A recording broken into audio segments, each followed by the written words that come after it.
So, but just getting back to the original question, how much do they cost, Mike?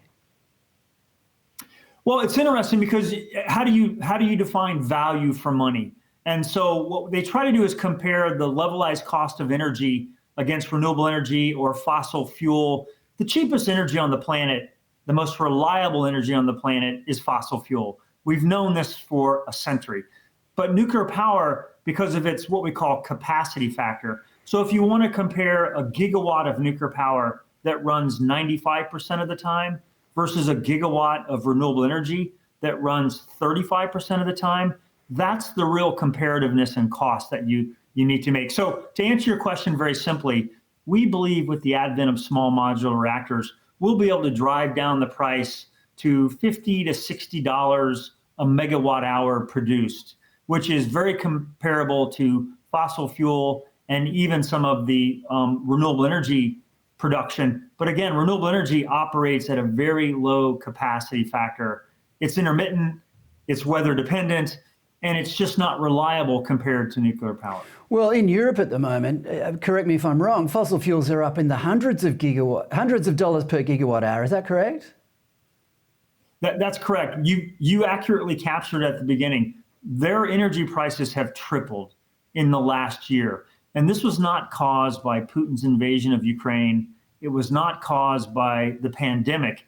It was caused, as you accurately captured, a decade or so of oversubscription to renewable energy without the reliability, without the ability to store power. And the fact is, the reason we're in energy poverty right now is because we've oversubscribed to renewable energy and we have precipitously cut ourselves out of the only reliable energy source we have, which is fossil fuel.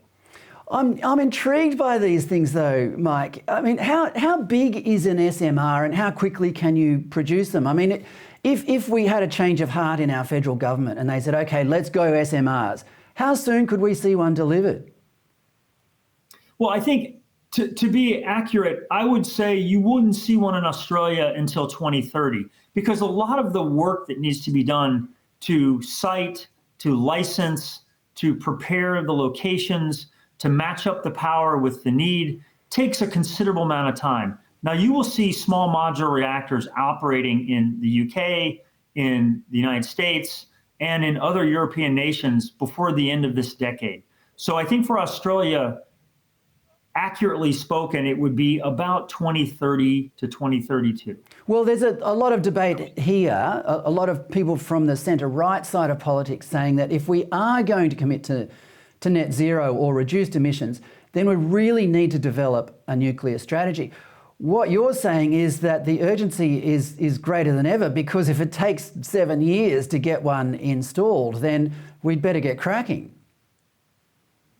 I find it interesting that Australia has a prohibition on nuclear power, particularly because you are the third largest producer of uranium on the planet, which is the energy source for nuclear power. And now you're going to be the 7th nation to pursue nuclear submarines, but you're the only nation that doesn't have a civil program.